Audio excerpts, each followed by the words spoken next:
Pemirsa, sejumlah anggota DPR melakukan inspeksi mendadak ke kantor PT Produksi Film Negara atau PFN di Jatinegara, Jakarta Timur. Saat sidak Direktur PFN yang baru, Rivian Fajar Syah alias Ivan Seventeen terlambat 40 menit datang ke kantor. Kita lihat dulu nih bangunan-bangunan vintage. Wakil Ketua DPR RI Sufmi Dasko Ahmad dan sejumlah anggota Komisi 6 DPR menggelar inspeksi mendadak ke kantor PT Produksi Film Negara atau PFN di Jatinegara, Jakarta Timur Jumat pagi. Rombongan tiba sekitar pukul 9 pagi. Mereka harus menunggu di ruang tunggu karena Direktur PFN yang baru, Rivian Fajar Syah alias Ivan, belum datang. Setelah 40 menit berselang, barulah Ivan tiba di kantornya. Sidang ini dilakukan untuk melihat dinamika di kantor PFN dan mendukung PFN sebagai pusat konten negara. Sementara Ivan mengungkap keseriusannya dalam membenahi PFN. Dengan keadaan yang cukup memprihatinkan, bangunan lama, hutang banyak, gaji karyawan masih tertunggak, gaji direksi yang belum terbayar, dan operasional serta dana produksi yang tersendat-sendat. Dan kami concern dengan pimpinan dan anggota Komisi 6 untuk meminta kepada pemerintah dalam hal ini untuk membantu memajukan agar industri kreatif, industri film di Indonesia menjadi bangkit. Ini kita bersyukur banget setelah puluhan tahun, bahkan kita belum pernah diberikan ruang audiensi RDP di komisi, di DPR. Ya, alhamdulillahnya hari ini malah didatangi. Jadi ini bentuknya sama sekali bukan sidak, ini bentuknya lebih ke perhatian. Akhirnya negara bisa hadir di PFN. Jadi ini hari yang bersejarah buat PFN. Sebelumnya, penunjukan Ivan sebagai Dirut PFN mengejutkan publik. Sebab selama ini Ivan dikenal sebagai musisi. Ia adalah vokalis dari grup band Seventeen. Ivan juga pernah terjun ke dunia politik. Pada 2014, Ivan mencalonkan diri sebagai calon anggota DPR RI dari Partai Gerindra. Sementara pada 2019, ia nyalek melalui Partai Kebangkitan Bangsa. Namun keduanya gagal, Ivan kalah dalam pemilihan. Tim Liputan iNews melaporkan. Kita ke informasi lain, pemirsa. Sidang perdana kasus perkara Harun Masiku dengan terdakwa Hasto Kristianto digelar hari ini di Pengadilan Tipikor Jakarta. Agenda sidang adalah pembacaan surat dakwaan dari Jaksa Penuntut Umum. Sekjen PDI Perjuangan Hasto Kristianto menjalani sidang perdana sebagai terdakwa dugaan perintangan penyidikan perkara korupsi Harun Masiku di Pengadilan Tipikor Jakarta hari ini. Dalam dakwaannya, Jaksa Penuntut Umum mengungkapkan Hasto Kristianto memberi uang 600 juta rupiah ke anggota KPU 2017-2022 Wahyu Setiawan. Hasto juga didakwa merintangi penyidikan, salah satunya dengan memerintahkan Nur Hasan untuk meminta Harun Masiku merendam handphone ke dalam air.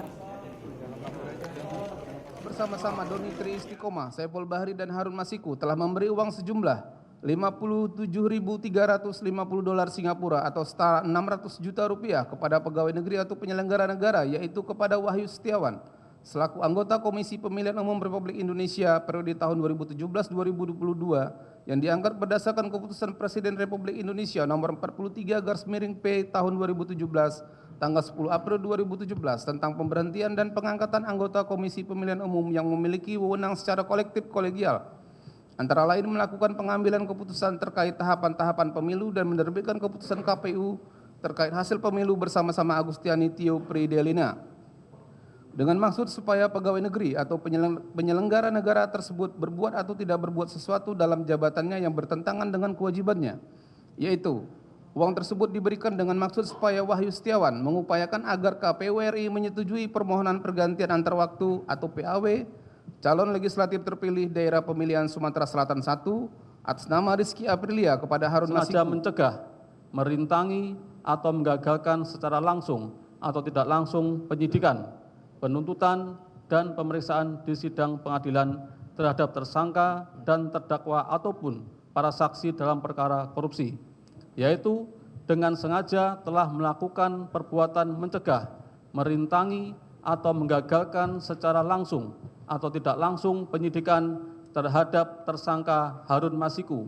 Kemudian terdakwa melalui Nur Hasan memberikan perintah kepada Harun Masiku agar merendam telepon genggam miliknya ke dalam air dan memerintahkan Harun Masiku untuk menunggu atau standby di kantor DPP PDI Perjuangan dengan tujuan agar keberadaannya tidak bisa diketahui oleh petugas KPK.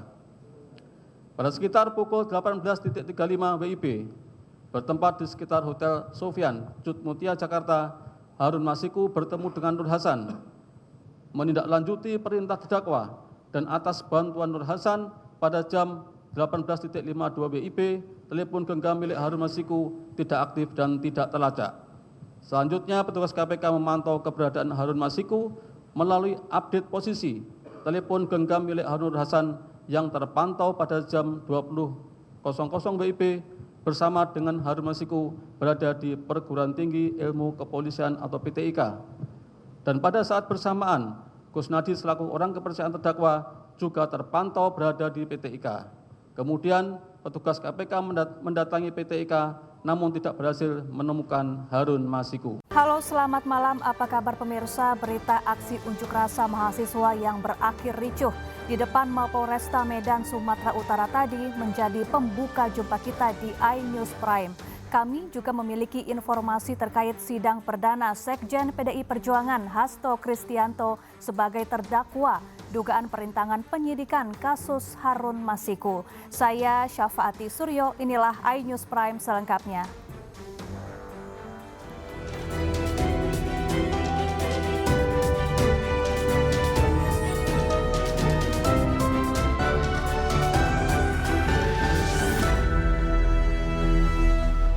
Pemirsa, DPR RI sidak minyak kita yang tidak sesuai takaran di Pasar Kramat Jati, Jakarta Timur. Dari sidak ditemukan satu merek minyak yang tidak sesuai takaran 1 liter, bahkan tidak tertulis tanggal kadaluarsanya.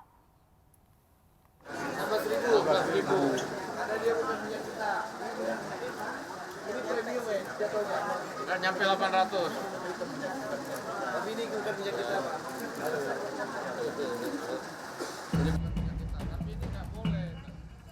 Pimpinan dan anggota DPR melakukan sidak minyak kita di Pasar Kramat Jati, Jakarta Timur.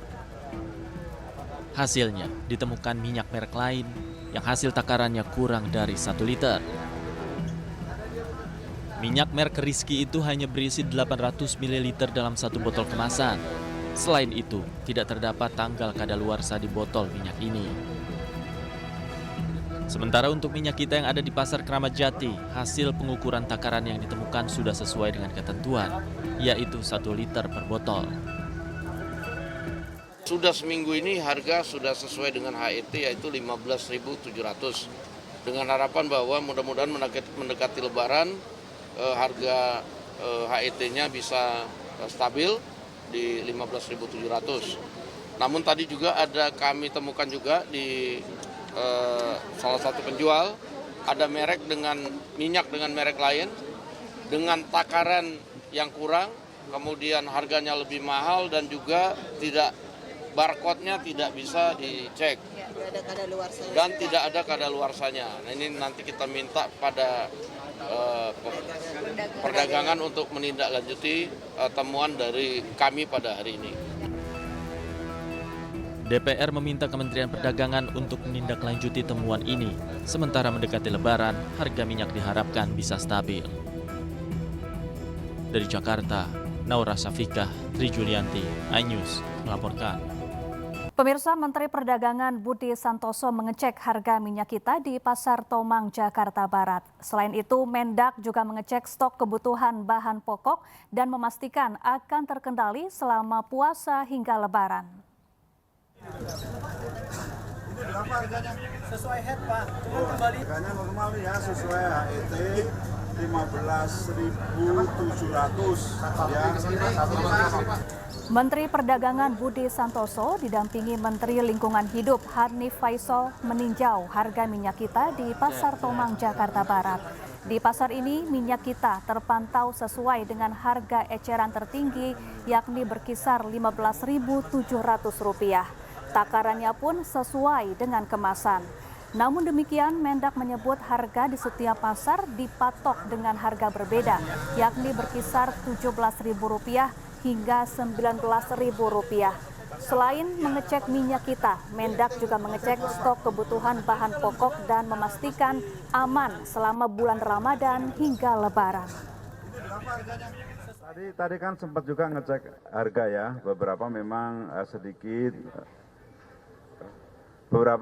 tadi mengalami kenaikan, tetapi tadi kita lihat minyak kita tadi harganya sesuai HET 15.700 ya. Memang ternyata di setiap pasar tidak sama. Ada yang di atas HET, ada yang masih sama dengan HET. Contohnya tadi masih sama dengan HET dan ukurannya normal 1 liter ya. Jadi kami berharap pasokan tetap ada. Kalau kita lihat tadi pasokan juga penuh ya, tidak ada yang kurang.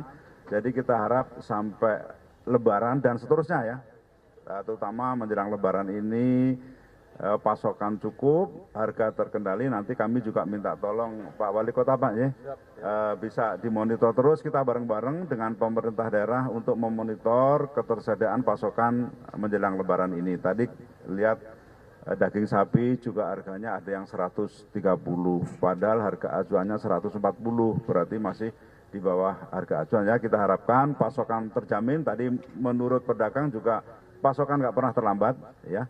Jadi pasokan terjamin, harga terjangkau. Mudah-mudahan masyarakat bisa menikmati Lebaran dengan damai ya, dengan harga-harga yang terjangkau.